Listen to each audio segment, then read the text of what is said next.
1, 2, 3, c'est parti. Bonjour, moi c'est Emma, bienvenue sur Tricolibri.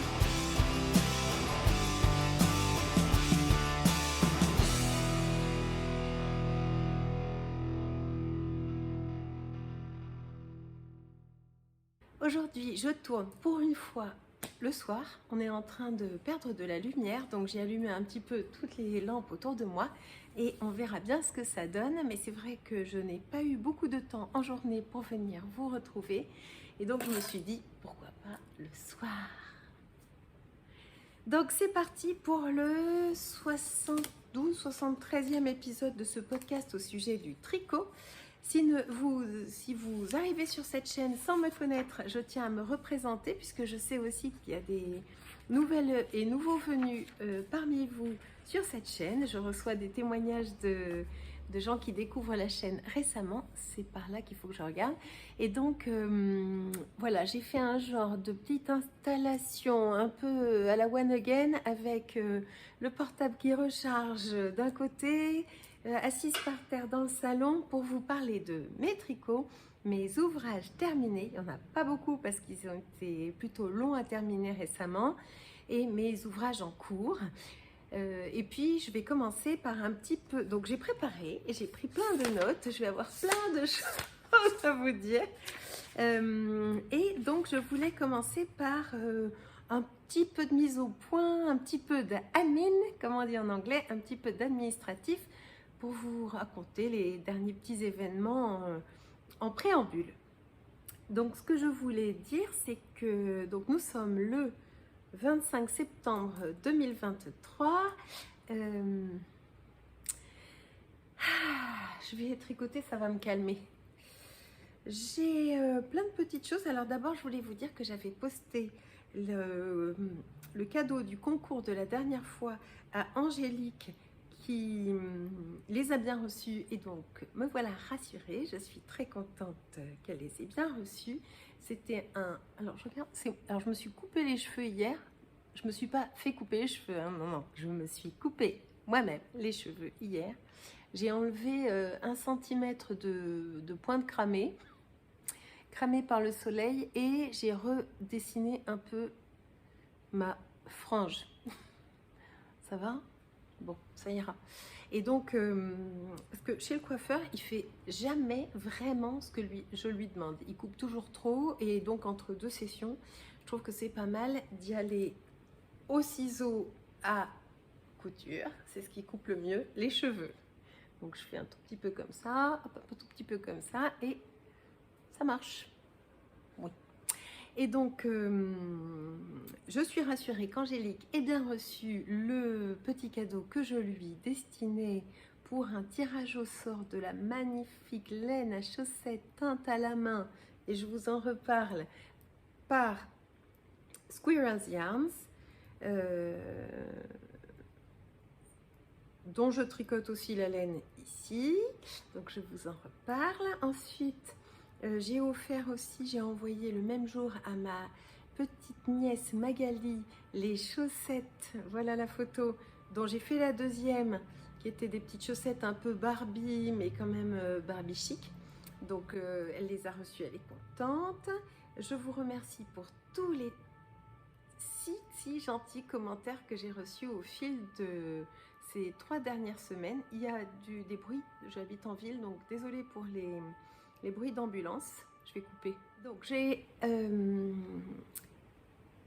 oui, je voulais absolument vous remercier pour tous ces délicats, très gentils, très encourageants commentaires que je me régale à lire après chaque podcast. C'est vraiment, je vous assure vraiment, c'est ce qui me pousse à continuer à venir vous voir comme ça, à peu près, bon, 1 fois par mois c'est sûr, parfois tous les 15 jours, mais c'est-à-dire qu'il ne faut pas seulement que j'ai des choses à vous montrer en tricot, il faut aussi que je puisse avoir le temps de faire le tournage puis le montage. Et donc, ayant un boulot monstre, enfin beaucoup de travail, en ce moment, j'ai moins de temps de tricot et moins de temps pour venir vous voir, d'où ce podcast nocturne, on va dire. On va bien voir ce que ça donne. Donc, vraiment, merci beaucoup pour tous ces gentils commentaires, et merci de tout cœur pour tous ces cafés qui m'ont été offerts. Je n'en reviens pas d'une telle générosité. Ça me fait un plaisir fou de recevoir un témoignage en des sous que vous me donnez pour continuer à découvrir des choses et à vous parler de choses que je découvre. Et donc aujourd'hui, ça va être le cas. J'ai un truc à vous montrer. Comme je filme côté salon, c'est le côté où il y a le plus de bruit. Nous sommes au centre-ville de Bordeaux et donc on entend beaucoup les sirènes, les trams, les bus, etc. Et donc je suis un peu embêtée d'avoir à vous infliger ces bruits-là. Je vais essayer au montage de réduire les bruits de fond. On verra bien ce que ça donne. En tout cas, je vous remercie de votre indulgence pour tous ces bruits que vous entendrez qui peuvent parasiter un peu notre moment tranquille de tricot ensemble. Mes podcasts, je le rappelle, ce ne sont pas des podcasts de tutoriels. Je n'explique pas ici comment tricoter. Je vous raconte plutôt mes aventures en tricot, les choses que j'avance, que j'aime bien, les ouvrages en cours ou les ouvrages terminés. Mais il y a déjà beaucoup de chaînes YouTube, j'ai les cheveux dans les yeux, qui font très bien le job d'expliquer comment faire. Et c'est d'ailleurs comme ça que j'ai appris. Aujourd'hui au programme, ah oui, ce week-end c'était le Knit It et donc non, je n'y suis pas allée. Je n'irai pas au Knit It, je n'irai jamais au Knit It parce que là je fais la maline derrière mon écran. Mais je pense qu'en vrai, dans un bain de foule, je ferai déjà beaucoup moins la maline. Tant qu'il n'y a pas un petit corner un peu spécial, une petite invitation un peu spéciale pour les tricoteuses qui aussi racontent leurs trucs sur YouTube, je ne me sentirai jamais assez courageuse pour y aller. Et donc je sais bien que je rate la grand-messe du tricot. Mais donc il y a eu la visite du roi Charles avec la reine Camilla. Il y a eu le pape qui est venu faire une messe au Vélodrome. Et il y a eu le Knit It, week-end chargé. Voilà, donc merci beaucoup pour tout. Je vais commencer par vous parler de mon seul ouvrage terminé. Non, j'en ai un autre, je vais le chercher. Alors, avant de vous parler de mon ouvrage ou de mes 2 ouvrages terminés, je voulais vous parler de ce que je porte. C'est le petit top... quoi déjà? Le petit top baigneuse d'Atelier Émilie que j'ai réalisé en coton de chez Rico Design, que je porte sans soutien-gorge, donc forcément on voit pas la bretelle du soutien-gorge. Et puis une jupe Jaya que j'ai cousue hier. Oh, qu'elle est belle, en viscose Graou, je dirais que c'est la viscose Graou. Et j'ai rajouté des poches. Des poches et un petit passepoil doré, argenté pardon, sur la ligne de hanche.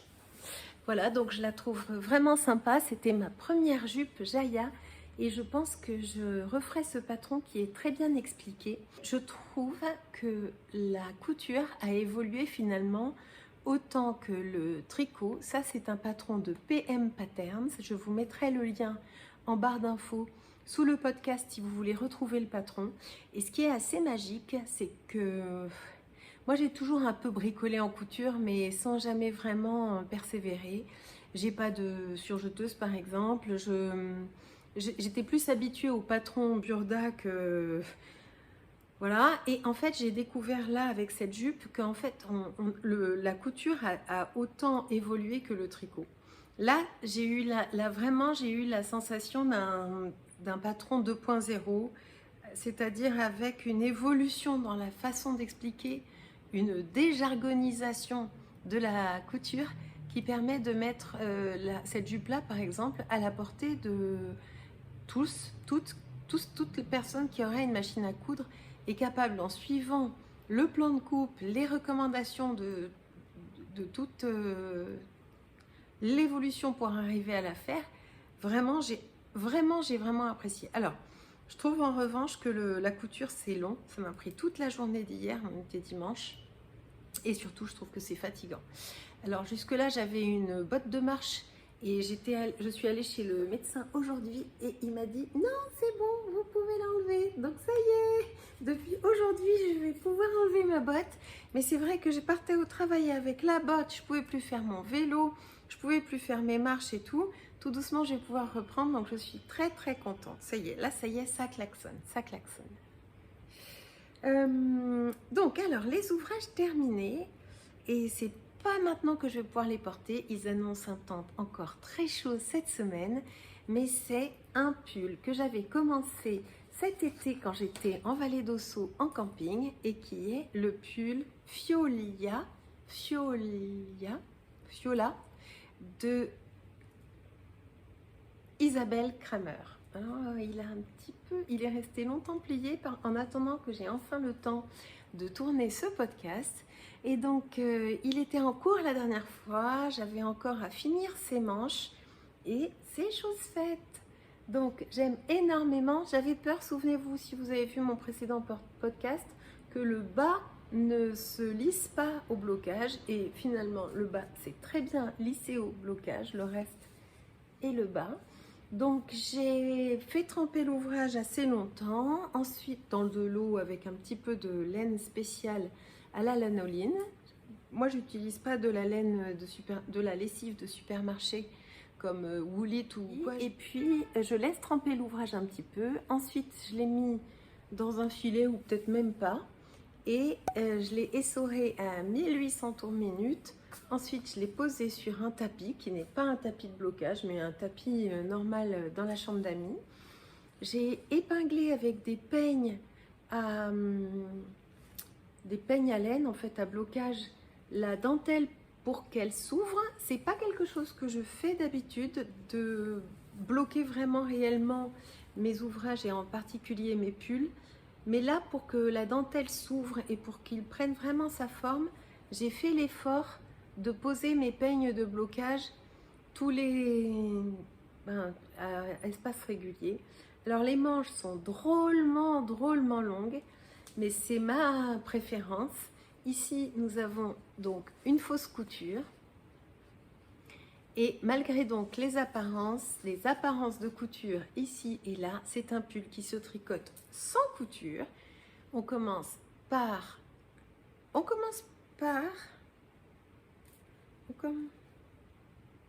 Si, je vous jure, c'est moi qui l'ai tricoté.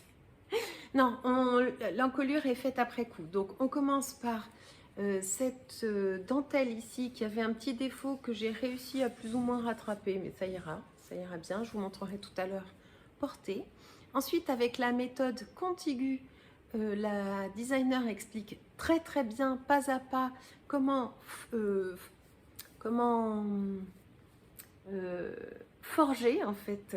C'est vraiment une impression de dessin, de forger les emmanchures, les épaules, les ouvertures de raglan, là, comme ça. C'est très bien écrit. Tout en faisant aussi sur l'épaule ce début de dentelle qui va se prolonger naturellement sur la manche qui est mise en attente avant d'être reprise quand on a fini de dérouler le corps, plus ou moins à partir de là.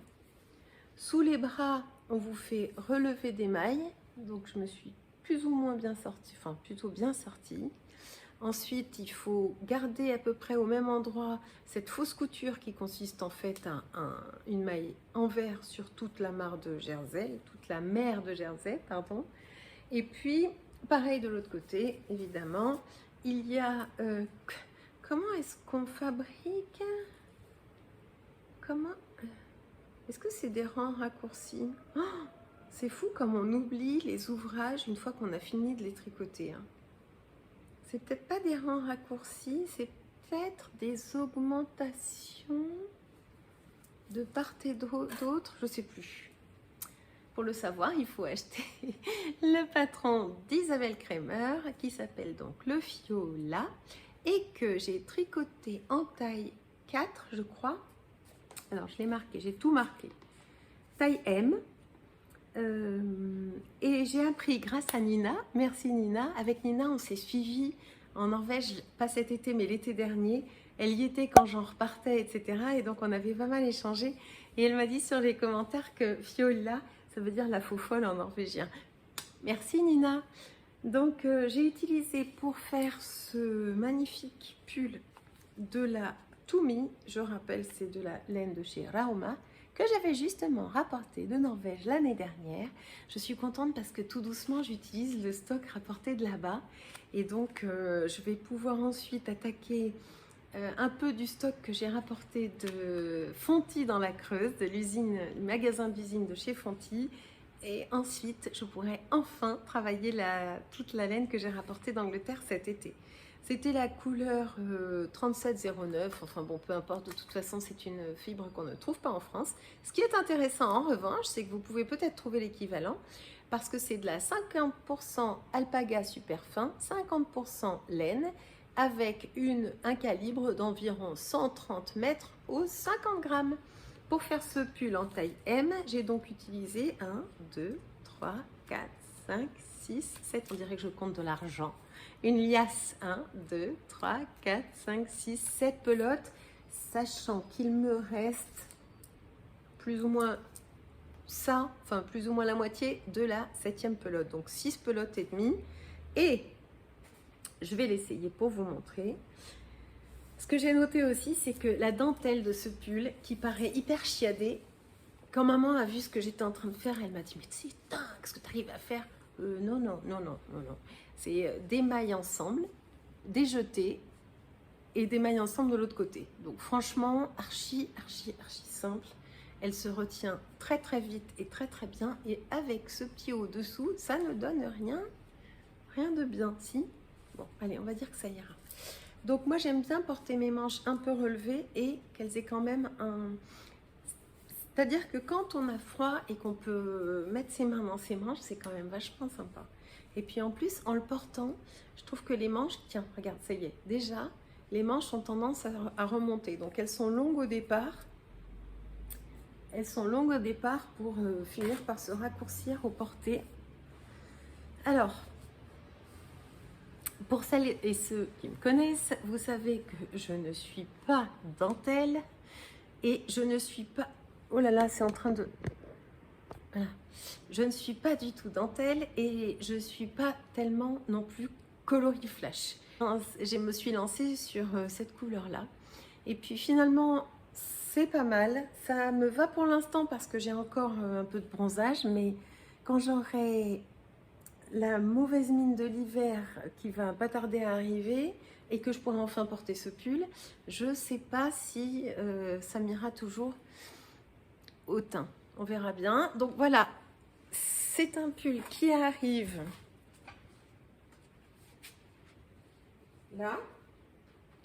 Attends, je vais prendre un peu de recul. Je vais prendre un peu plus de recul. Là. Donc à peu près, enfin il est assez long, je ne l'ai pas fait du tout crop. Et l'idée, c'est qu'il arrive à la marge de... Juste un peu en dessous de la marge de ceinture. Je pense que s'il avait été tout en laine, il aurait eu un côté beaucoup plus rigide, un peu plus tenu. Et là, l'alpaga... Oh, pardon. Et là, l'alpaga lui donne un... plombé, un drapé qui va prendre au fur... Là, il est encore bien raide parce que je ne l'ai jamais porté. Hein. Il fait encore... il va faire 30 degrés encore cette semaine.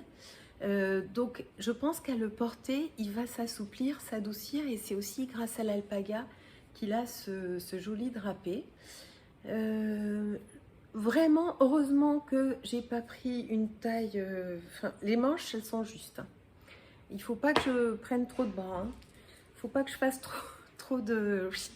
Parce que je trouve que c'est... Là, ça va encore. La dentelle a été très facile à mémoriser. Je me suis régalée à la faire. Et si on regarde bien, je crois que je n'ai pas d'erreur. C'est sympa, hein? Et c'est marrant parce que ça me donne envie de beaucoup plus faire de dentelle. Et aussi pour que mes pulls ne se ressemblent pas tous. Et donc, j'aurais bien envie d'attaquer un autre pull en dentelle qui est le Whitmore Sweater. Donc j'ai le patron, j'ai la laine pour le faire, en doré, ce serait un doré. Ce qu'il y a, c'est que je me suis un peu auto-promis un truc, c'est de ne rien commencer tant que je n'avais pas fini tous les ouvrages en cours. Et de toute façon, rien avant le 1er octobre. Non, en fait, ce que je voudrais, c'est avoir fini tous mes ouvrages en cours d'ici le 1er octobre. Et au 1er octobre, m'offrir le droit de commencer un nouvel ouvrage. Et puis tant qu'on y est, puisqu'on discute un peu comme ça, comme si vous étiez venu prendre un petit verre avec moi, tiens, si je me servais un petit verre de rhum, j'arrive. Oui, donc je suis allée me chercher un petit verre de rhum. Chin.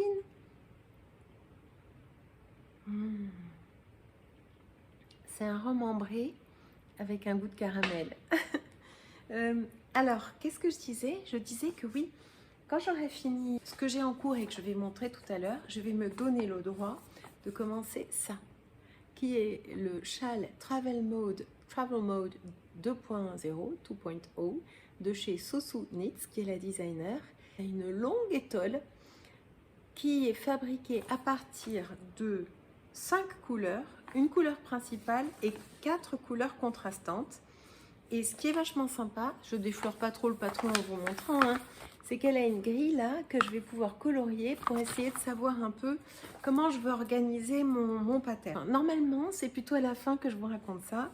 Mais là, puisque on y est, je vais dans le courant de la conversation, je vais vous montrer un peu mon choix et mes réflexions sur les... Alors, la couleur principale, j'aimerais que ce soit ça.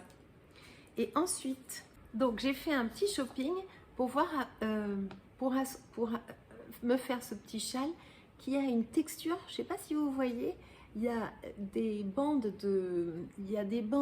de point mousse qui sont en relief par rapport au fond blanc, là dans l'occurrence il est gris, qui est en point jersey. Et donc j'ai décidé que ça serait lui la couleur de fond. Et non, il ne s'agit pas du Mystical de Steven West cet automne qui s'appelle le Géogradient. Non, c'est un autre truc. En fait, à chaque fois, je ne les porte pas, les ouvrages de Steven West, même s'ils sont très sympas à faire. C'est pas le style que je porte. Déjà là, on est bien. Et donc, l'idée, c'est de faire soit comme ça, mais ça fait très automne. L'avantage, c'est que ce rouille-là, il va donner un côté un peu peps, il va réveiller un peu une tenue d'hiver, ou bien plus chic, plus sage, plus chic, ça. Dites-moi ce que vous en pensez. En tout cas, voilà, il y a ça ou ça. Comme ça ou comme ça? Comme ça ou comme ça? Sachant que le modèle, il est comme ça. Donc j'en ai un peu marre des châles à pointe. Alors je dis ça, mais en fait j'ai très envie de me faire un immense Sophie Shawl. Et lui il a bien une pointe. Mais bon, plutôt que de faire un châle en pointe avec les pointes qui vont tremper dans la vaisselle, j'avais envie d'une étole. Donc j'ai commandé 2 pelotes de chaque. Donc ce que vous voyez là, attention, c'est pas du tout la quantité nécessaire. Il en faut 2 de chaque pour arriver à faire le châle, l'étole. Et ça, c'est un cadeau de Lysandre qui, pour me remercier d'avoir traduit un de ses patrons qui est le patron des chaussettes Fais-moi peur, que j'ai là, dans lequel elle offre 3 grilles, je crois, mais je ne les ai pas toutes là, j'ai pas tout imprimé. Mais il y a une grille avec des chats, une grille avec des citrouilles et une grille avec des fantômes, je crois. Adorable, le patron là, de Lysandre. Donc, et puis il y a aussi surtout des rayures qui sont super bien pensées.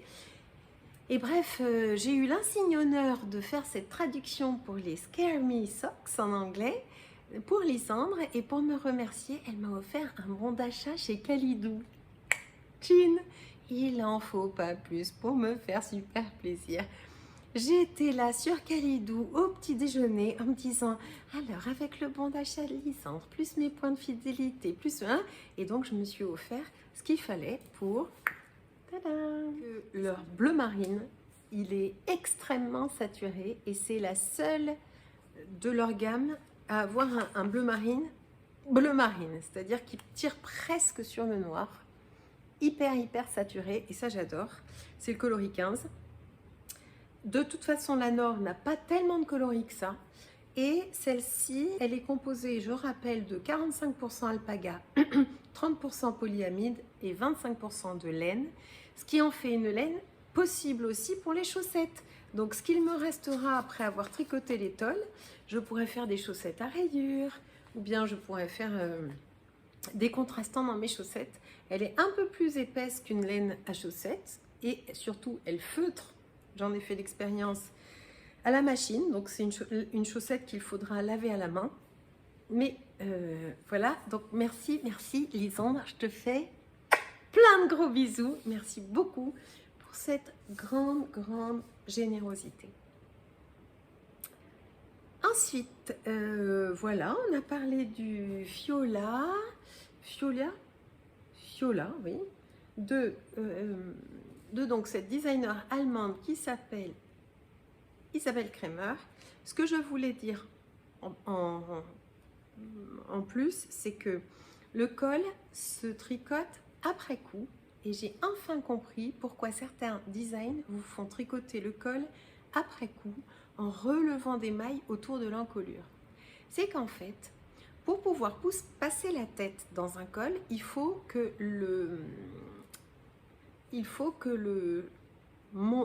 que le montage, si on commençait par le col, soit très souple. Par exemple, en faisant un long tail, un German twisted cast on ou un Old Norwegian cast on. Et donc, quand on fait un Old Norwegian cast on, ça donne un montage qui est extrêmement souple, certes, mais qui, à cause de cette souplesse, va donner au pull si vous voulez, ça va empêcher le pull de garder de la structure et de garder sa forme sur le cou, parce que le cast-on est souvent beaucoup plus souple que le bind-off. Donc le montage est souvent beaucoup plus souple que le rabat. On ne dit pas rabattage. Rabattage, c'est pour la prostitution. On dit un rabat. Donc le rabat est en général plus tenu, plus serré, et permettra au col de ne pas dégueuler au porté. Donc quand on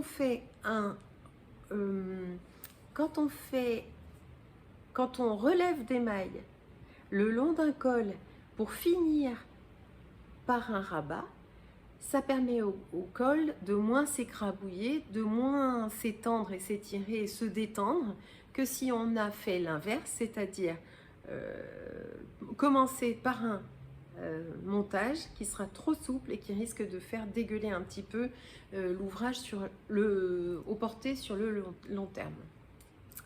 Ça, je l'ai appris récemment en regardant un podcast américain ou anglais, je ne sais plus lequel.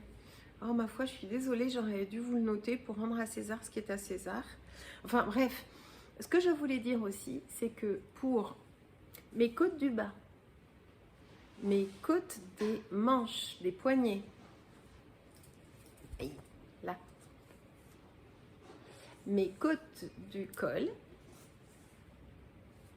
j'ai fait des côtes en combination knitting qui ont vraiment ma préférence dans la mesure où comme on tricote un petit peu torse la maille envers, elle redresse la jambe voyons. Elle redresse la jambe de gauche de la maille en droit, et ce qui donne une maille des mailles en droit un peu plus rectilignes, un petit peu plus présentable, je trouve. C'est juste un tout petit twist, le combination knitting. Ça c'est mon fil rentré, mon fil de départ, qui donne un fini un petit peu plus professionnel, un petit peu plus sympa, je trouve. Ensuite, j'ai fait des rabats à l'italienne à chaque fois. Donc les rabats à l'italienne, c'est un peu comme un système de grafting, mais pour rabattre, c'est-à-dire qu'on tricote, on passe 2 fois une aiguille dans les mailles, un coup en les contrariant, un coup dans le bon sens avant de les lâcher, et ça donne une très jolie finition, je trouve. Pareil pour le bas, je crois que c'est le rabat qu'elle préconise de toute façon, Isabelle Kremer, dans son patron. Je suis absolument ravie de ce pull à tout point de vue. D'abord parce que sa couleur est vraiment lumineuse, parce que la laine vient de mon super voyage en Norvège. Je rappelle ou je le dis pour ceux qui ne connaissaient pas cette chaîne, j'ai grandi là-bas. Et donc je suis retournée là-bas faire visiter la Norvège à mes 2 plus jeunes enfants l'été 2022 et on a rapporté pas mal de laine. Donc il est vraiment pour moi aussi si précieux pour ça aussi, c'est que je me suis enfin servi des pelotes rapportées de magasin d'usine de Rauma. Ensuite, j'aime aussi beaucoup l'idée d'être un petit peu olé olé avec un petit peu de dentelle pour changer des choses que je tricote d'habitude et qui sont beaucoup plus sages. Et puis, je regrette pas d'avoir fait la dentelle de devant, même si on pourrait penser qu'elle est finalement un peu en trop. Pourquoi avoir fait cette dentelle devant? Et en fait, je comprends très bien, elle équilibre ce développement de dentelle du... Ah, sirène. Ça ira? Ouais. Elle équilibre bien cette dentelle qui est quand même très présente sur tout le long du bras. C'est vrai que si on le porte, on voit bien que cette dentelle est quand même très présente sur tout le long du bras et que si on n'avait pas eu l'équilibre d'un petit rappel de dentelle ici, ça aurait fait bizarre, je trouve. Ça aurait fait peut-être moins travaillé, moins équilibré. Tenter un terme de design tout simplement. Et voilà. Et alors ce qui est super, c'est qu'il me reste quelques pelotes de cette laine, peut-être 3 en plus de celle-là ou 2 en plus de celle-là. Et donc j'aurais très envie de faire un très joli châle d'hiver, tout cocoon, tout lumineux, avec ce qu'il me reste. Et pourquoi pas un Sophie Scholl. Sophie Scholl, c'est la grande version. Voilà pour cet ouvrage terminé que j'enlève immédiatement parce que il fait très très chaud. Et si vous entendez un petit bruit de ventilateur, c'est que oui, je triche, j'ai mis le petit ventilateur juste en face de moi. Donc vivement les frimas pour pouvoir porter cette beauté. J'ai tricoté ça, bon c'est pas terrible, mais c'est que j'avais des restes de coton et je voulais absolument les utiliser. Et surtout, j'avais besoin de petites lingettes de carrés comme ça, de toilette. J'avais fait ça en coton de chez... Sauce-Train Green. Je les ai achetées il y a fort longtemps. Maintenant que je me suis rendu compte que c'était du coton de Chine, c'est bio, mais c'est de Chine. Je n'achèterai plus cette qualité-là. Le patron, c'est un patron gratuit de chez Pearl Sew qui s'appelle le Half and Half Dishcloth, qui marche très bien, qui est très agréable à faire grâce à ses rangs raccourcis. En fait, pour celles qui veulent se faire la main sur les rangs raccourcis, qui veulent comprendre comment ça marche, c'est vraiment fun à faire. Vraiment très très sympa à faire. Ils ont aussi fait un immense châle qui s'appelle le Half and Half Triangle Wrap, qui est une vraie schlanquette, c'est-à-dire un mélange entre blanquette et châle. Et j'irai pas jusqu'à me tricoter un de ces grands châles de chez Pearl Soho, mais ça m'a permis de ronger mon os sur le patron. Et moi j'ai poussé la délicatesse jusqu'à faire un I-cord orange tout autour. Bon, voilà, il faut que ça parte à la machine après chaque utilisation. Donc franchement, c'est pas terriblement mignon, mais c'est voilà. Et puis j'ai pas rentré les fils, mais j'en ai déjà fait un deuxième qui est finalement plus réussi que s'il avait eu un I-cord. Et là cette fois-ci, c'est du coton de chez Rowan. Il faut que je rentre les fils. Toujours ce coton de chez Sauce-Train Green. J'ai adapté le patron pour faire une maille glissée en début de rang parce que sinon ça donnait pas. Et même en faisant comme ça donne pas super nickel. Alors bon, on est sur des lingettes de toilette, donc franchement c'est pas très très grave. Et maintenant on va parler d'un ouvrage qui est à moitié terminé. Tiens Edgar, est-ce que tu voudrais bien aller me chercher le bloqueur qui est dans ma chambre, qui est le bloqueur à chaussettes sur le petit bureau, le petit fauteuil dans ma chambre, s'il te plaît. Je couperai au montage. J'ai eu 17 tiens pas. Ah, c'est bien. C'est bien. Alors, Donc Edgar, mon assistant, est allé chercher le bloqueur à chaussettes de Noël, un peu avant l'heure. Je rappelle que ce sont des bloqueurs à chaussettes qui coûtent 3 fois rien et qui sont vraiment très très bien parce qu'ils sont pas en bois qui accrochent. Enfin, j'aime beaucoup ces bloqueurs à chaussettes. Je les ai fabriqués à partir d'un patron de chez Cyber Seams. Je le redis parce que souvent on m'écrit en me le redemandant. Alors moi j'adore que vous m'écriviez pour me le demander, mais je le mettrai quand même en lien dans la barre de description de ce podcast. Comme ça, vous pourrez aller vous imprimer votre gabarit pour ensuite aller découper ça dans un set de table. En l'occurrence, ici, c'était un set de table de chez Ikea. Alors, je vous explique tout.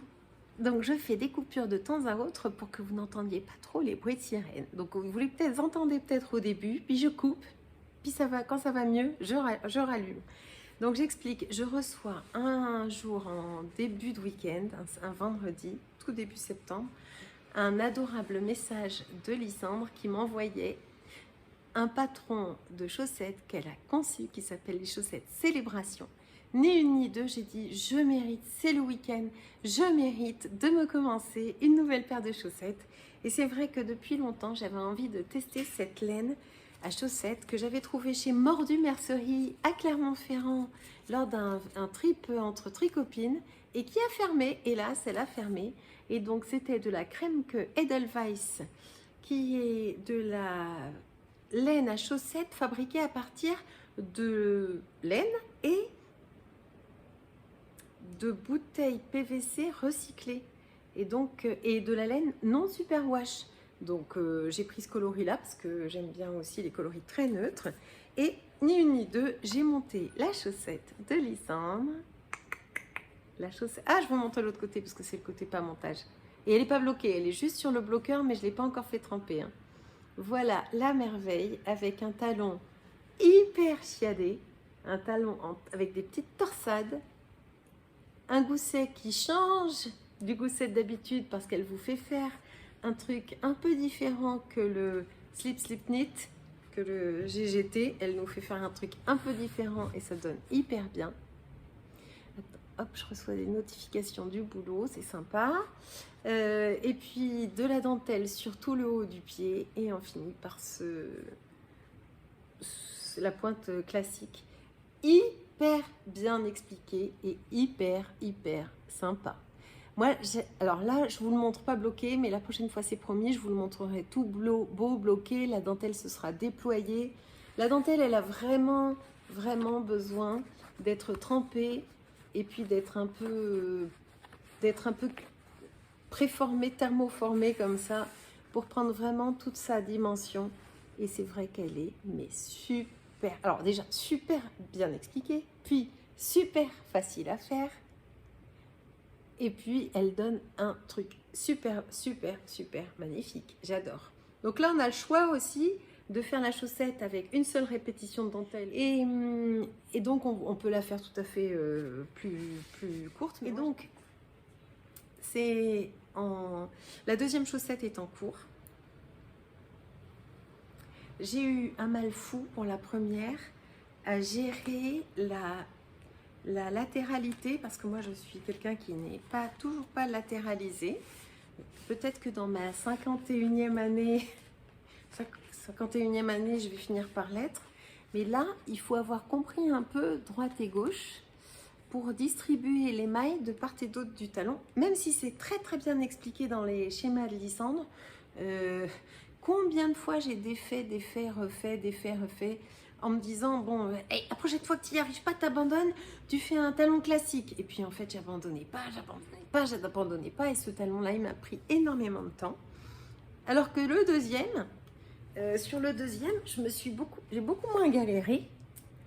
Et j'ai réussi à... Et d'ailleurs, il est beaucoup plus régulier aussi. On voit bien que j'ai moins eu à défaire, à refaire. J'ai enfin compris. Donc, si vous voulez faire ces chaussettes, ne lâchez pas l'affaire. Le truc est bien expliqué, intéressant, un petit peu à vous remuer les méninges. Et donc, pourquoi pas? Ça fait du bien aussi. Surtout pour un rendu pareil. Je trouve que sur une laine unie qui a très peu d'intérêt par elle-même en termes de couleur ou en termes de texture, ou voilà, elle est très, très neutre. La dentelle rend encore mieux. C'est elle qui magnifie l'ouvrage, n'est-ce pas? Donc, je les tricote sur mes aiguilles préférées de chez Préféré, qui sont des Chiaougou de 2,25 mm avec un tout petit câble. Oh,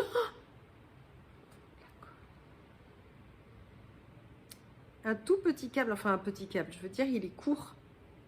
Il est court et donc le trajet en Magic Loop que vous avez à faire à chaque fois pour faire la coulisse du câble est beaucoup plus rapide. C'est un câble de 60 cm que si vous aviez un câble de 80. J'ai aussi les câbles de 80.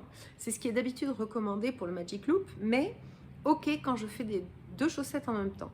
Mais sinon, franchement, le câble de 60 là, c'est génial. C'est ce qui a ma préférence.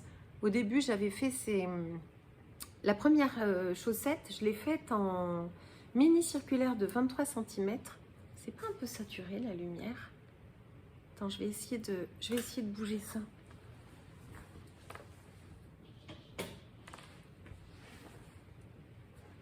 Ouais, c'est mieux. Donc,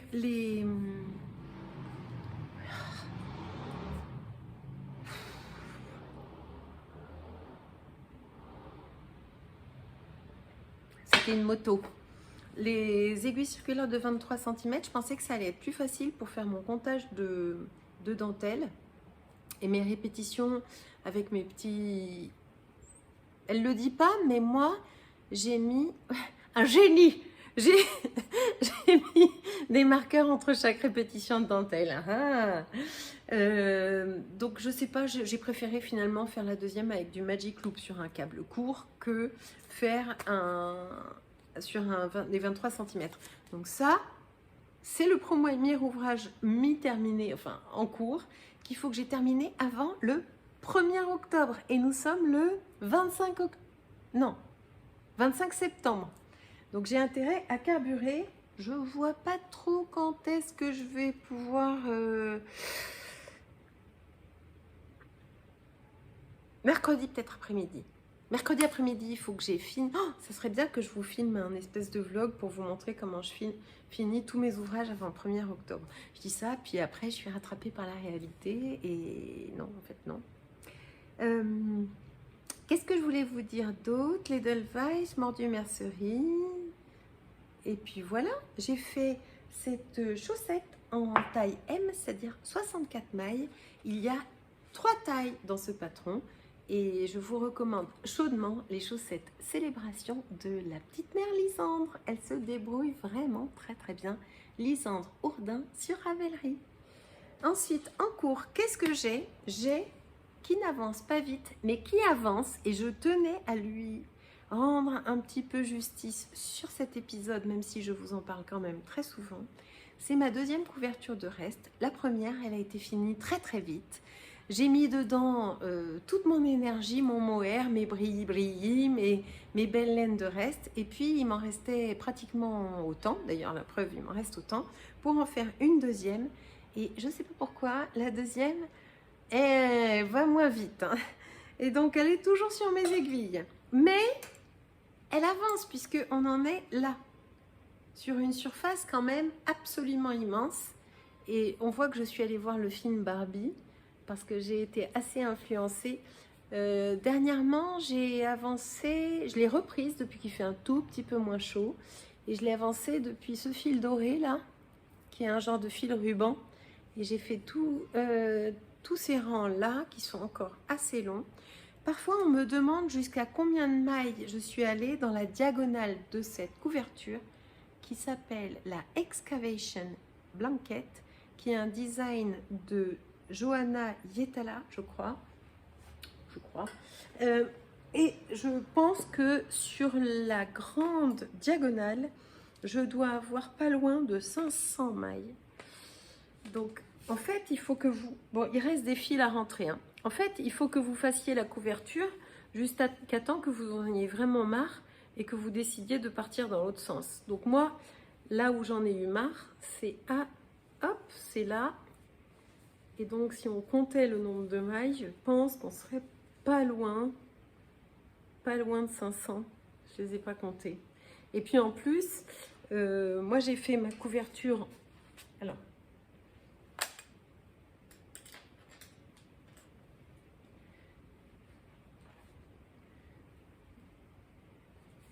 donc, moi j'ai fait la couverture en laine et plus épaisse, peut-être DK ou même worsted. J'ai mis un peu tous les calibres de fil. Quand ils étaient trop fins, je les doublais pour que les restes partent plus vite. Mais le patron originel est en laine fine, laine à chaussettes. Donc il ne faut pas trop s'y fier, il faut y aller un peu au pif en se disant bon, j'en suis l'étaler par terre, se dire j'en suis là, j'en suis à la moitié ou je veux encore qu'elle soit un peu plus longue, un peu plus longue.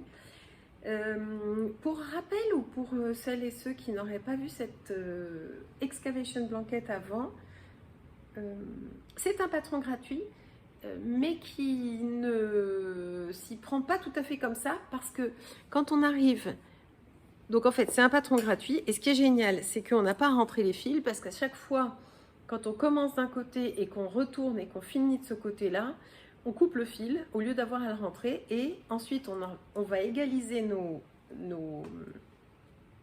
franges pour faire quelque chose de propre, hein. Je l'ai montré dans d'autres, si vous voulez d'autres vidéos, allez voir.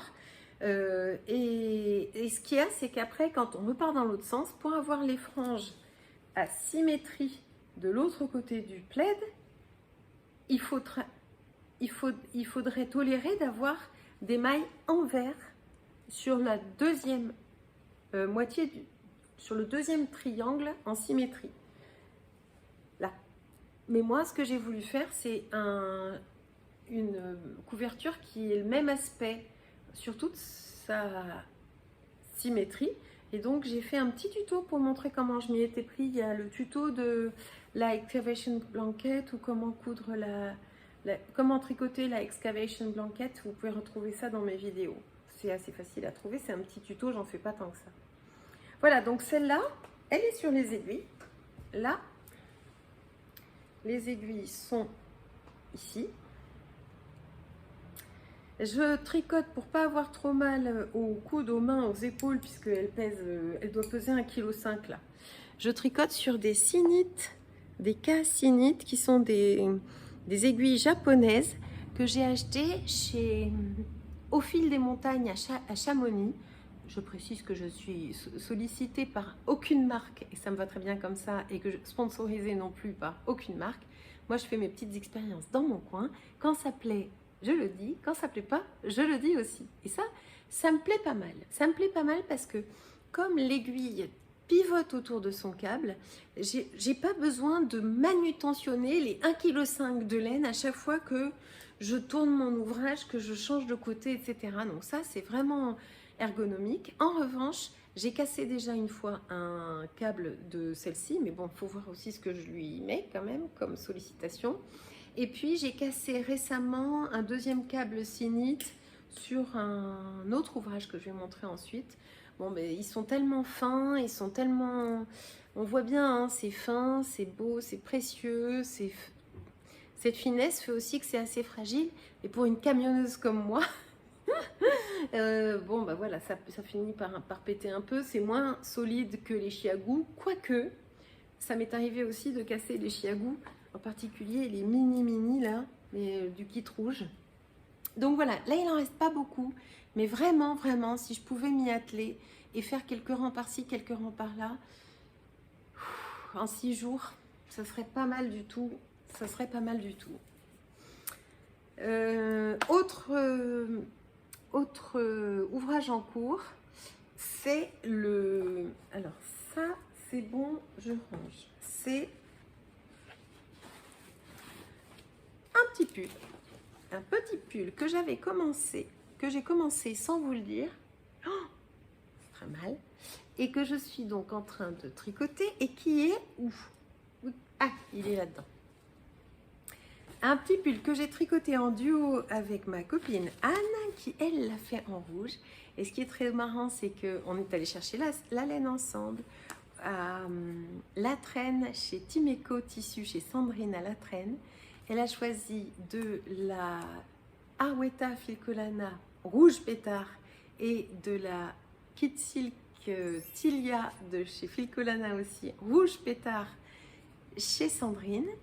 Elle a fini son Tea number 1 de chez My Favorite Things Knitwear. Elle est partie au Knit It avec ce week-end et elle m'a dit que le pull avait eu énormément de succès. Moi je fais, elle fait rouge, moi je fais vert, donc elle c'est la gauche, moi c'est la droite. N'allez pas chercher un sens spécial, il n'y en a pas. Mais moi j'avais, je m'étais offert ces pelotes de Kit Silk de chez Drops. Où est-ce qu'elle est? Là. En coloris vert comme ça, sans trop savoir ce que j'allais en faire. Et quand je suis allée chez Timeco Tissu, j'ai trouvé ce vert, pourtant j'avais pas celui-là avec moi, mais je pensais bien que ça allait aller. J'ai trouvé ce vert qui est donc de la Arweta, c'est un fil à chaussettes. S'il m'en reste, je pourrais aussi faire des chaussettes avec. Coloris vert, voilà, vert, il n'y en a pas 15 000. Et avec, je fais le patron qui est là.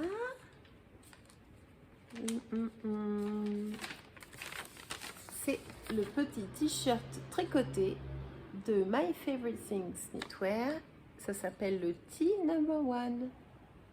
Le patron est en anglais, je ne sais pas s'il existe dans d'autres langues. Mais bon, voilà, c'est très facile en anglais. De toute façon, je pense que c'est plus facile de tricoter en anglais. J'ai suivi les recommandations en termes d'échantillons, sans faire d'échantillons. J'ai foncé comme d'habitude, en prenant des aiguilles 3.5. Et puis en fait, je me suis rendu compte que mon échantillon était un peu serré. Alors, je vais vous montrer ce que ça donne. Tada! Le petit pull vert de quand il commencera à faire frais. Et donc, on commence par ces deux bandes d'épaule ici. Et quand j'ai fait mes deux bandes d'épaule, j'ai trouvé que mon tissu était un peu trop dense en 3.5. Et donc, j'ai changé pour du 3,75 mm et j'ai fait le corps en 3,75 mm en me disant c'est pas grave, les épaules auront un peu plus de tenue en étant dans un échantillon un tout petit peu plus serré, un petit peu plus dense. C'est pas plus mal pour des épaules. Donc, interminable. Je tricote ce truc-là depuis 3 semaines, ardemment, et ça avance très lentement. C'est un échantillon de 24 mailles par 32 rangs et avec des finitions magnifiques. Donc on commence par ces carrés d'épaule, on relève des mailles de part et d'autre, on déroule tout le corps en rejoignant en rond à partir dessous les emmanchures. Ensuite, on change de taille d'aiguille pour faire un petit ourlet en beaucoup plus fin, qui est ensuite rabattu cousu. Ensuite, on relève toutes les mailles du col qu'on tricote en double avant de faire une petite manip que je ne dévoile pas parce que c'est un patron payant qui permet d'avoir cette jolie finition cousue tout le long du col. Alors, je suis pas très contente de ma continuité ici. C'est pas grave, je vais laisser comme ça. On va dire que ça va disparaître au blocage. Et j'en suis à avoir Alors, il y a des mailles en attente sur le bord là et des mailles à relever sur les côtés de l'emmanchure là. Donc j'en suis à relire en permanence le patron qui est assez... Le patron, il est assez technique pour un truc qui est finalement très simple. Mais en fait, on comprend pourquoi quand on voit la finesse du détail, le soin apporté aux finitions. C'est vraiment comme choisir de très jolies cages d'interrupteurs quand on rénove une maison, par exemple. C'est ça, c'est la finition, c'est le détail qui fera la différence. Et que le pull d'Anne, qui est le même mais en rouge, ait eu autant de succès au Knit It, ça me fait tellement plaisir, ça me motive pour le finir, surtout qu'il reste des manches, et les manches, c'est des manches courtes. Et je trouve que c'est pas mal, parce que c'est une matière qui est quand même très chaude, donc mohair et soie, plus 80% laine, 20% de nylon. Donc c'est une matière animale chaude. Je pense que ça va bien d'avoir des manches plus courtes pour ne pas surchauffer non plus. Moi, mon travail, il peut faire affreusement chaud. Pour pas être en surchauffe, mais être bien couverte quand même. Certains jours, ça peut être pas mal. Donc, je sais pas si ça ira avec ce que je porte. Parce que... Hop.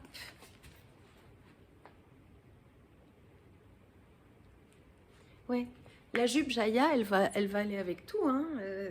Pourquoi pas ce vert-là. Et sinon, j'imaginais mes Stan Smith qui ont ce petit logo Stan Smith à l'arrière et un petit jean blanc. Voilà, donc ça, c'est à finir avant 6 jours. Parce que sinon, on n'a pas le droit, de commencer de nouveaux trucs. Donc, il y a intérêt quand même à vider les sacs à projet, libérer les câbles d'aiguille, libérer les aiguilles. Rome. Quand on était avec Anne et quand on est allé à Mort-du-Merceur, mais non, quand on était avec Anne, on a passé 3-4 jours excellents, super, on a joué à la laine. Je vous mets des photos ici. On s'est amusé à teindre. Donc j'avais des socks blancs, j'avais de la teinture Greener Shades achetée chez Lily Neige. On avait de quoi s'amuser. Alors j'explique tout, je vous fais l'histoire, je vous la fais longue.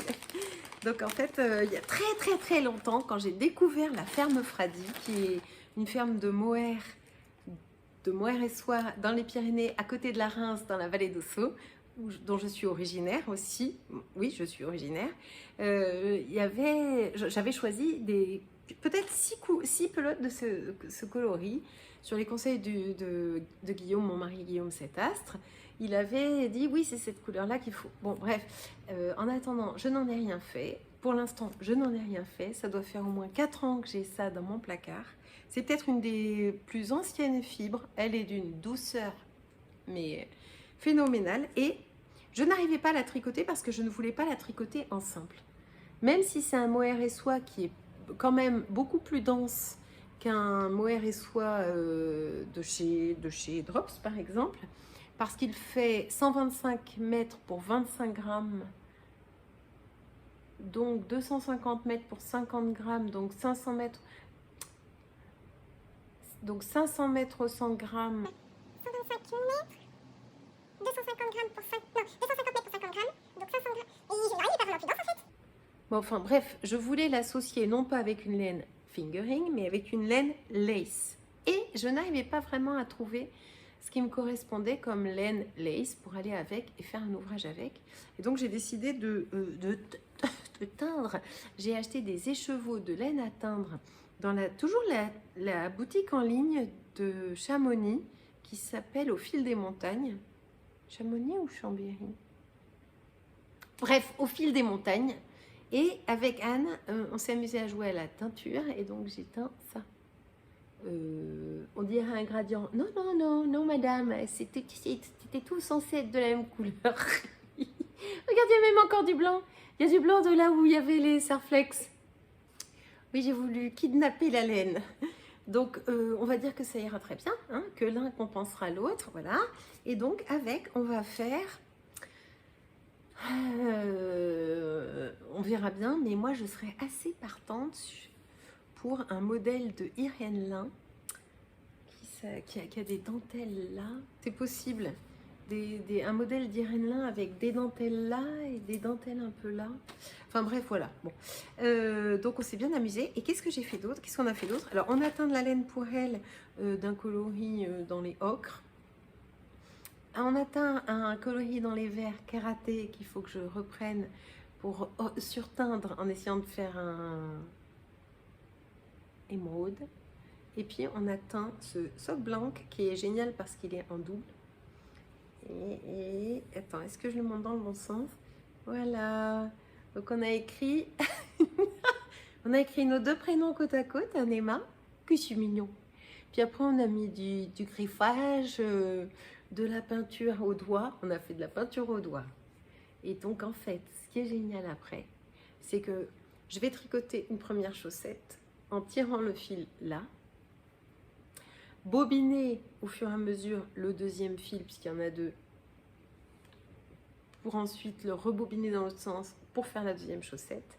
Et ce qu'il restera, je le donnerai à Anne pour qu'elle fasse elle aussi sa paire de chaussettes, en me disant que je pense que je vais commencer par son prénom à elle.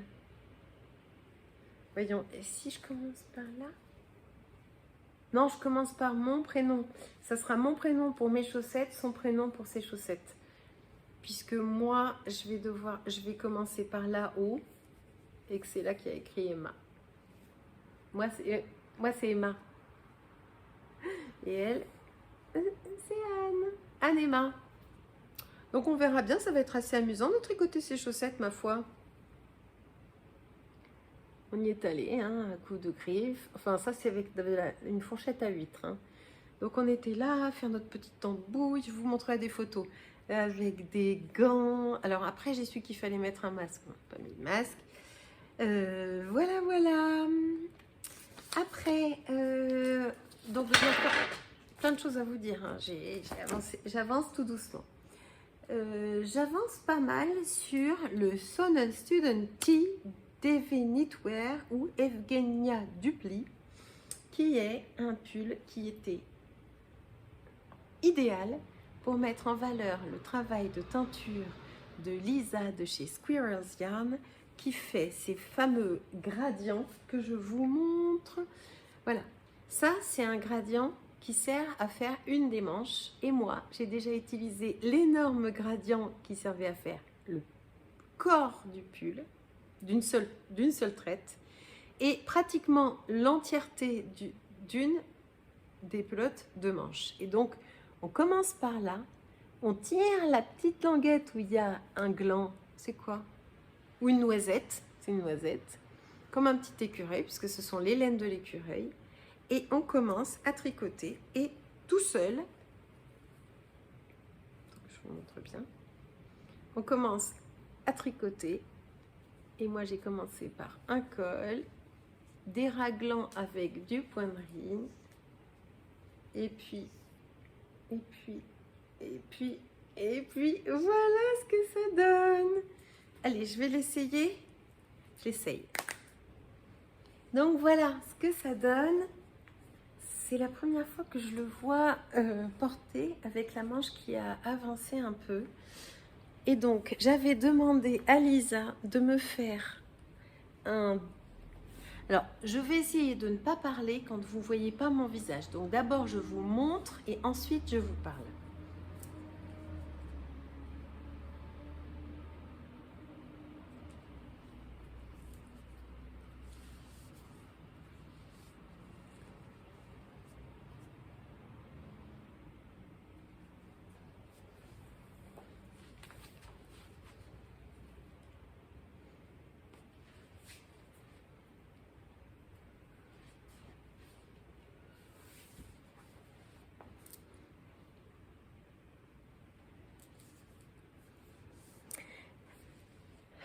Donc j'explique.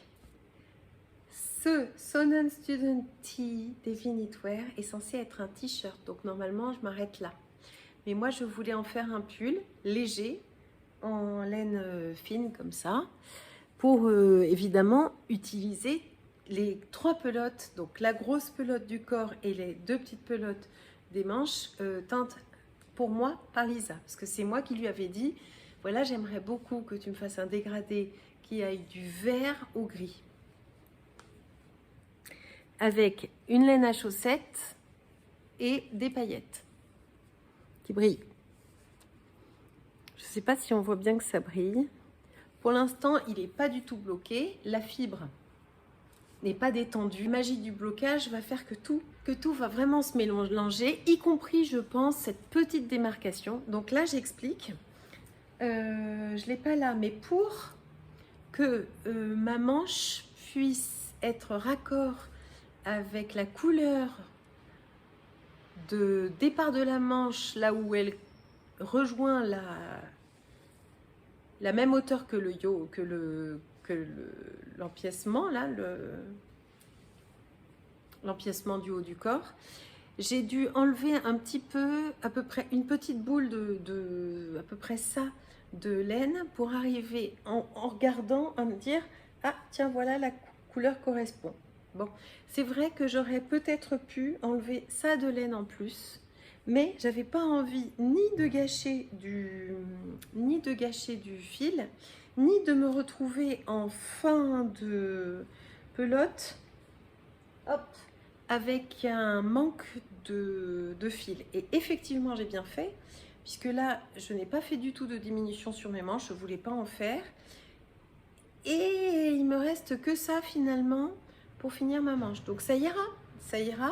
Je vais avoir des manches un peu fitées, mais la technique que recommande Lisa n'est pas du tout celle-là et j'ai pas fait comme il fallait. J'aurais dû, comme elle le recommande, commencer de temps en temps ici à utiliser du début de pelote là pour commencer à le noyer et à faire vraiment bien mon dégradé ici. Je l'ai pas fait parce que il faut foncer, il faut vite voir, oh là là, vite vite vite, voir ce que ça donne, oh là là, oh là là. Et voilà, et donc voilà, bon, voilà. Mais bon, tout à l'heure j'étais dans le bus, je tricotais dans le bus.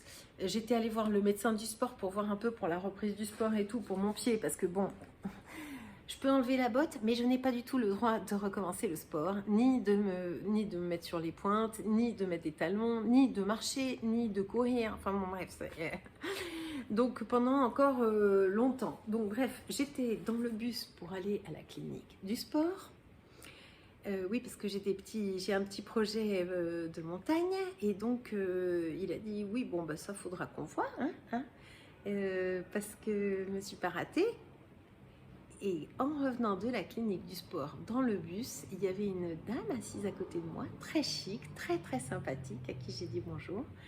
Et puis elle a vu que je tricotais et je lui ai montré et je lui ai dit qu'est-ce que vous en pensez là? Elle m'a dit mais non, parce que comme il y a de toute façon déjà un petit peu des rayures, ça passe. Ah, j'ai dit oh, tout de suite j'ai adoré la dame. Je me suis dit vas-y fonce, je vais faire pareil de l'autre côté, terminé. Donc la manche là, je l'ai commencé hier. Bon, on était dimanche. J'ai fait tricot, tricot, tricot, tricot, tricot, tricot, tricot, tricot, tricot. Aujourd'hui lundi, j'ai dû faire ça. En rentrant du boulot, j'ai fait ça. Donc on peut se dire que demain, je finis la première manche. Mercredi, jeudi, il est fini. Sauf que j'ai quand même tout le montage de ce podcast à faire. Le tricot passera en deuxième. Je me change, je reviens. Et donc voilà pour ce qui est sur mes aiguilles, et que je vais continuer à tricoter comme avec la dame dans le bus, mais avec vous, en récupérant un peu les petites mailles qui ont sauté pendant l'essayage. C'est jamais vraiment dramatique. Au début, quand j'ai commencé à tricoter, j'avais toujours une espèce de grosse trouille à chaque fois que les mailles pouvaient... Attends, je vais vous baisser un petit peu pour que vous puissiez voir mes mains.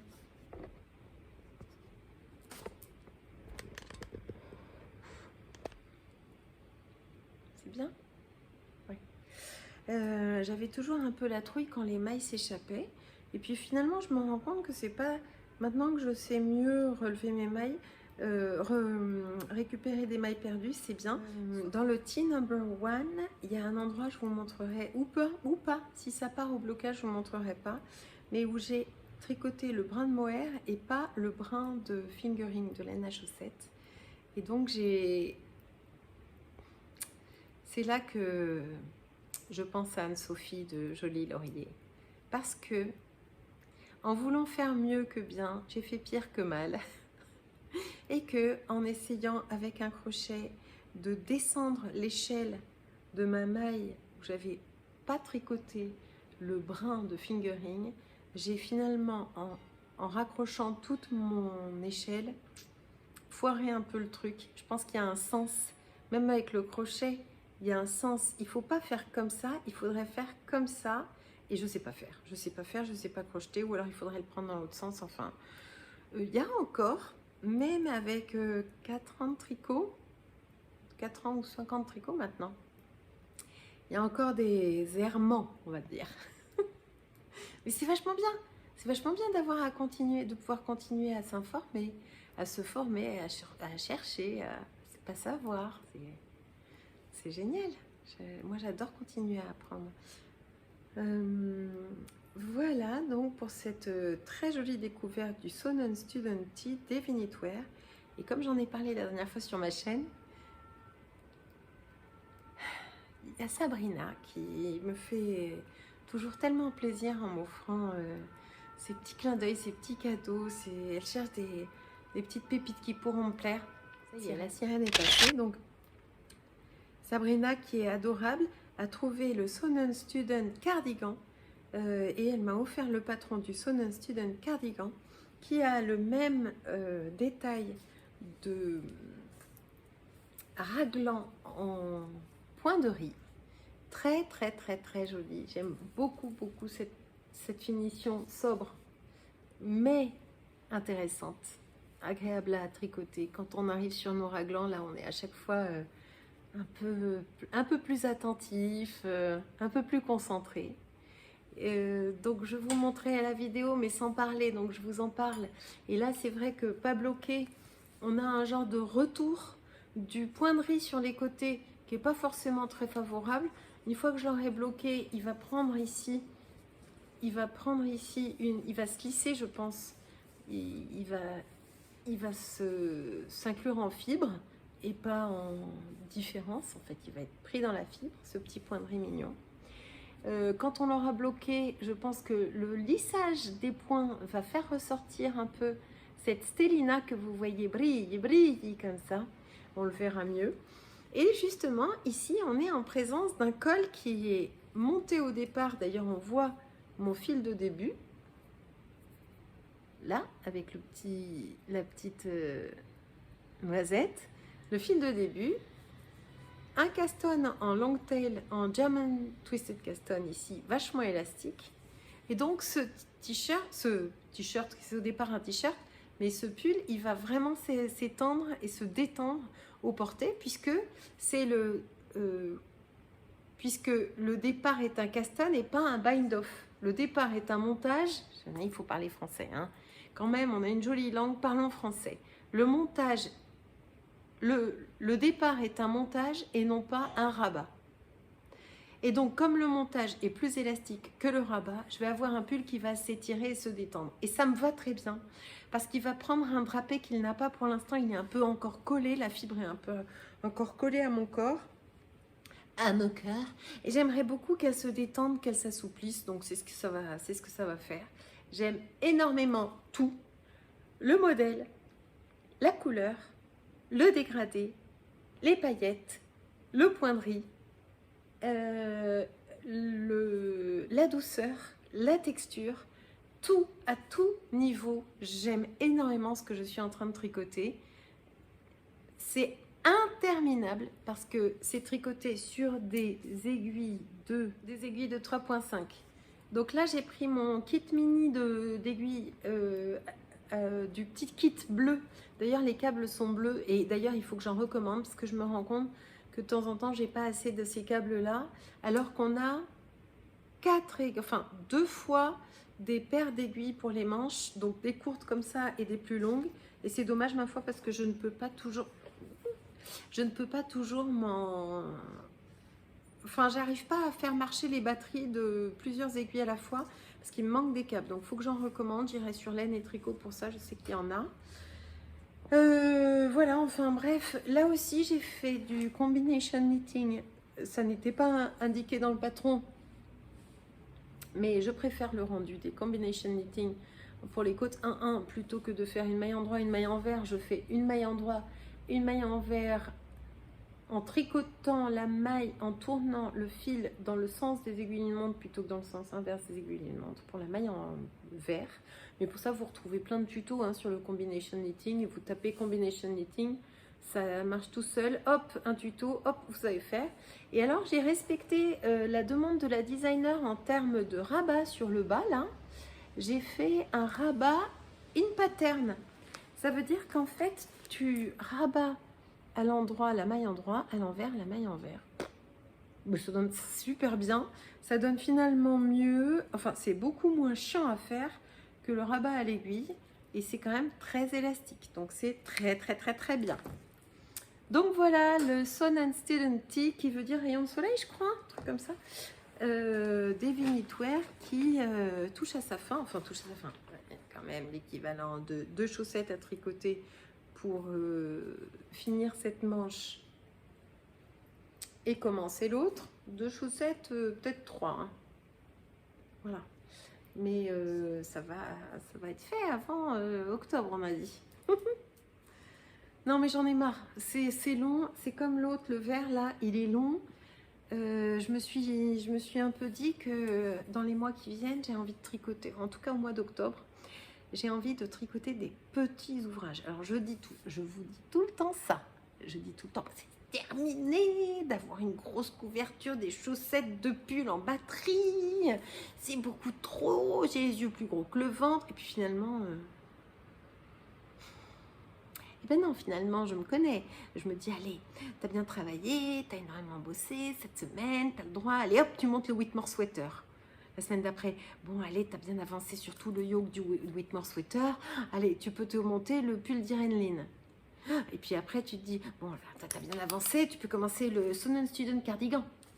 Bon, allez, t'as quand même bien avancé, t'as le droit de monter le Travel Mode 2.0. Bon, enfin, non.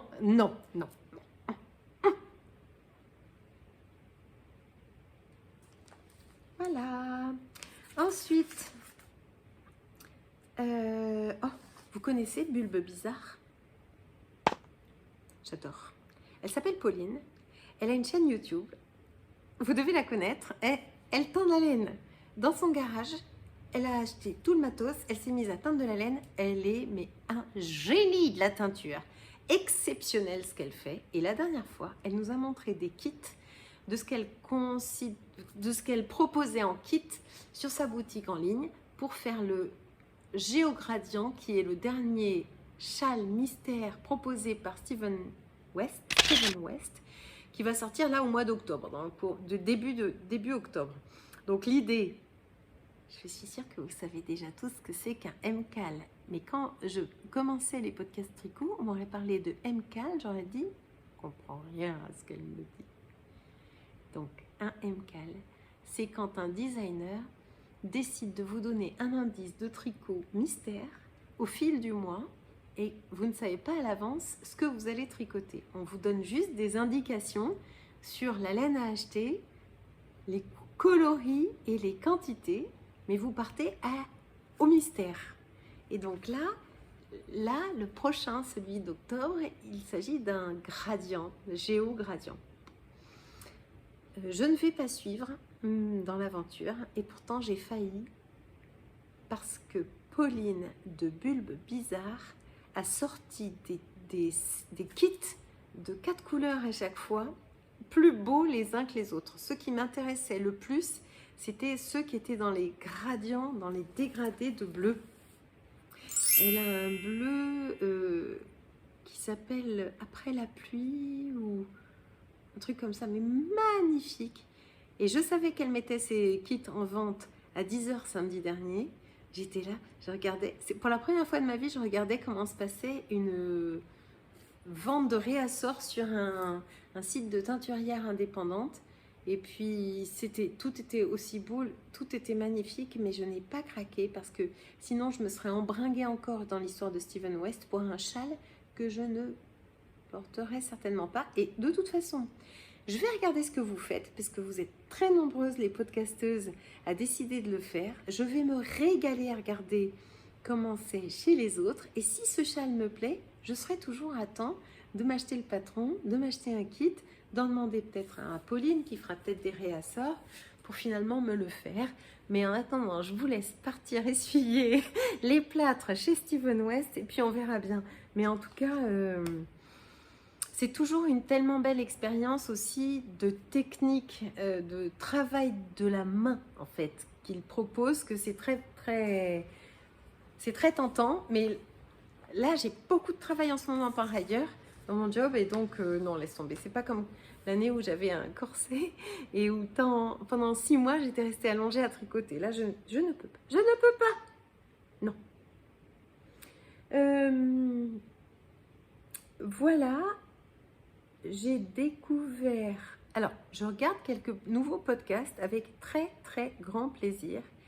Et une personne que j'admire, que j'aime énormément, que je voudrais suivre beaucoup plus souvent, qui est trop rare je trouve, c'est quelqu'un qui s'appelle Céline. Elle s'appelle Céline Ficelle. Elle en est déjà à son 13e épisode.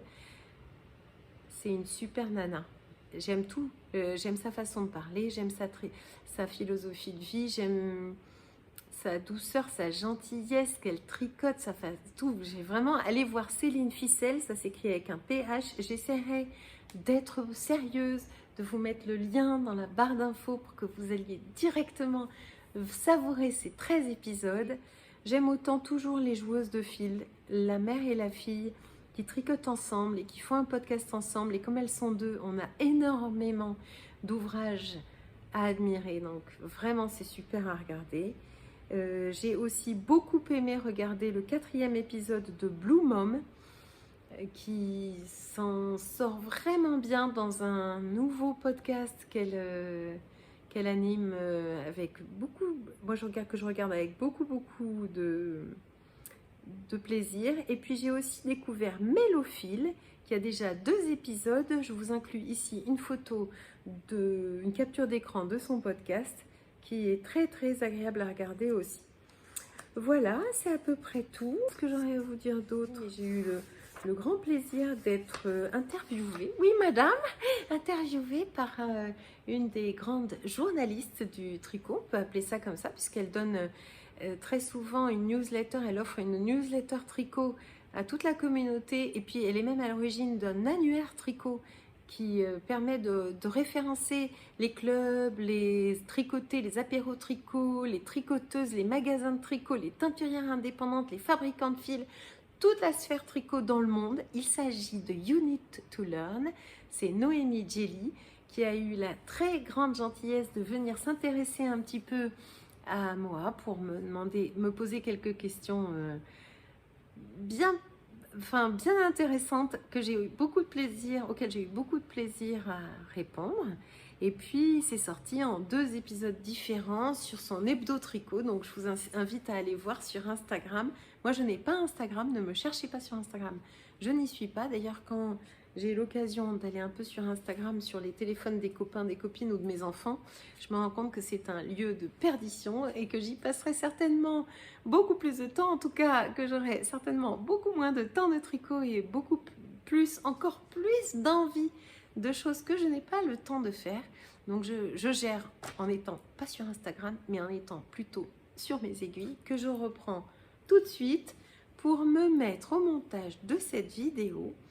Et donc, si vous voulez me laisser un petit clin d'œil en me montrant que vous êtes allé jusqu'à la fin, je vous propose de me laisser une petite bougie allumée, comme celle que j'ai derrière moi et que j'avais trouvée à Downton Abbey quand je suis partie avec mes filleuls en Angleterre, il y a 2 mois. Donc une petite bougie pour me montrer un signe de ralliement que vous êtes allé jusqu'au bout. Voilà, c'est tout pour aujourd'hui. Je vous souhaite encore plein de belles images. Et je vous dis à bientôt sur Tricolibri. Bye.